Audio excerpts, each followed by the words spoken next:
Okay, so I threw this image together because from the very start, Jayden reminded me of Gannon.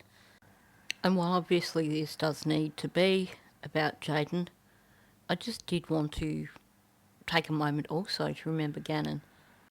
To me, there's certainly similarities here in the case. Both boys seem to have been sent to places that they didn't want to be. Gannon didn't want to go to his father's place. And I would imagine that for Jayden, after his grandmother passed away, he didn't want to go live with his mother. So no doubt many of you have heard the news anyway that Jayden was found in a shallow grave in a location that is roughly 19 miles from his mother's home, which that equates to roughly 30 kilometres. The area where he was found is actually the area where his aunt lives and the area where he used to live with his grandmother. So I mentioned this in a video yesterday. Up until 2 months ago, Jayden had been living with his grandmother.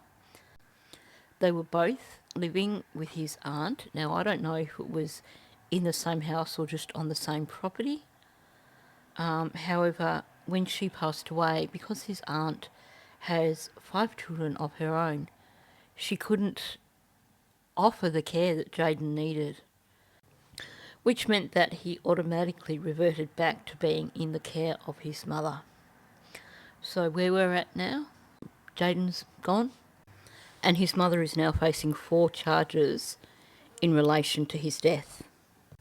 I will discuss them more shortly, but I am actually going to play the press conference before that.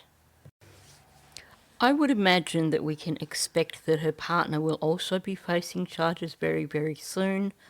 I'm not sure what the delay is there, whether it is that he is suddenly conspicuously absent or if they're still working on a warrant. There's been some speculation that his mother confessed and that she basically told them where to find him. I wouldn't be surprised over that, given the distance, for starters, in terms of where he was found, but also because it was such an isolated area where he was found. I mean, I guess it's possible that they've used digital forensics, but given how hilly that area is, I really don't think that they would have been able to pinpoint his location that easily unless they were told where to find him. So I'm going to play the news conference and then I will talk about the charges after that. Is everybody ready to get started? Okay. Just for the record, my name is Matt Gayhart. It was spelled on the first M-A-T-T, last name G-A-Y-H-E-R-T. Trooper of Kentucky State Police. Okay. Earlier today, detectives from Kentucky State Police, Post 13 Hazard, received new information related to the disappearance of 10-year-old Jayden Spicer. As a result, investigators identified a new area to search in a heavily wooded area along Canoe Road in the Jackson community of Breathitt County. Detectives responded to the location and initiated a search. Shortly thereafter, approximately 3 p.m., the remains of Jayden Spicer were discovered buried at the scene. The Breathitt County Coroner's Office responded and pronounced the child deceased. The remains will be transported to the medical examiner's office in Frankfort for an autopsy. Jayden's mother, Felicia Gross, 33, of Jackson, was taken into custody and transported to Kentucky River Regional Jail. She is charged with manslaughter in the second degree, abuse of a corpse, tampering with physical evidence, and falsely reporting an incident. This investigation remains ongoing and is being led by Detective Nathan Roark. This incident has now transitioned from a missing person investigation into an active and ongoing criminal investigation. With that, we must advise that specific details regarding this investigation cannot be released at this time.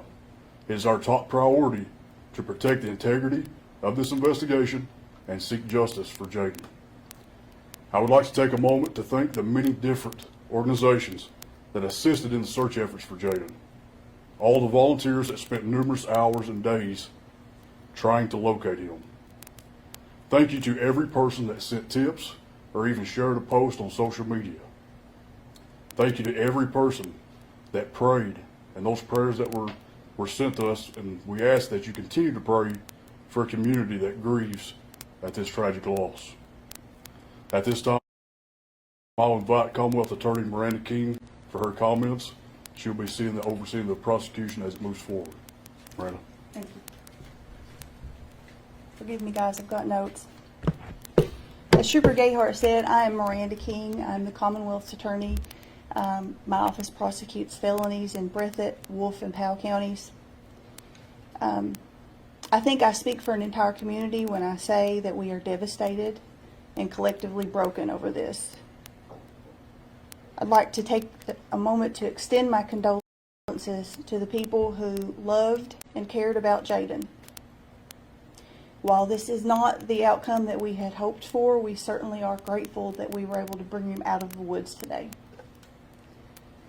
Next, I think it's appropriate to thank the Kentucky State Police Post 13. These guys never give themselves enough credit. I can tell you that they have worked tirelessly and often around the clock in their efforts to bring Jayden home. And I know this because I have been on the phone with them just about every day, and they've just not quit. Finally, I would just like to say, I'm sorry guys, this is hard. Finally, I'd just like to say that the outpouring of love and support as a result of this has been absolutely remarkable. And it appears that there are people all over the world that love and care for this baby. Because of that, I would like to assure the public that now, thanks to these guys, Jayden is now in good hands, and we're going to take care of him. Thank you.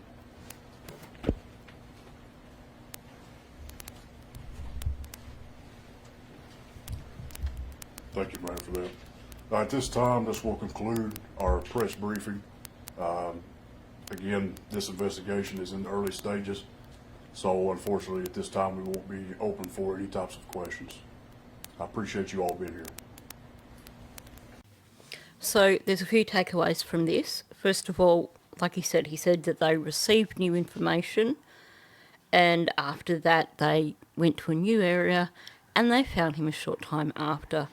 So that is definitely saying that someone basically told them where Jayden was. Given that that pretty much coincides with the arrest of his mother, I think we can be pretty confident that she actually did the right thing and told them where to find Jayden. Now, as for the charges that she's facing, you've got second-degree manslaughter, which essentially means, it wasn't premeditated, it wasn't intentional. It means that basically she was aware of a substantial, unjustifiable risk of him being caused to not be alive, and she disregarded it. So that could be that she was present while her partner did something. It could be something in relation to neglect. Hopefully we'll hear some more about that in the near future. Then there's also your abuse of not a live person. That basically just refers to them moving him and taking him to the location where he was found. Then there is tampering with evidence and falsely reporting an incident. Now here's the bad news. The first charge carries a maximum penalty of 10 years. That is all. The following 3 charges, they're all classed as Class D felonies, meaning that each one of those carries a maximum of 5 years. You do the math. Potentially, she could be out in 25 years. And that is maximum. She could get less than that. Hopefully, they will be consecutive if she is actually found guilty of all those charges, as opposed to being concurrent, because 10 years in jail seems inadequate for the life of this little boy. Now, the other takeaway from this is the attorney saying that she's been on the phone with the investigators on a daily basis since Jayden went missing. Essentially, that means that they've been treating it as a criminal investigation from day one, because, of course, the only reason for them to be on the phone with her daily is if they are basically trying to look at the evidence that they've got to decide if that is enough to justify an arrest. You know, you see this back and forth behind the scenes when there is a case like this, where basically there is just this constant communication with the prosecutor to find out if the evidence they've got is sufficient to prosecute a case. So like I said, I'm pretty certain we'll see a second arrest very soon. I think we will look out for that, and I will certainly keep you updated. So it is a bit of a short one today, but that's all we've got at this point in time.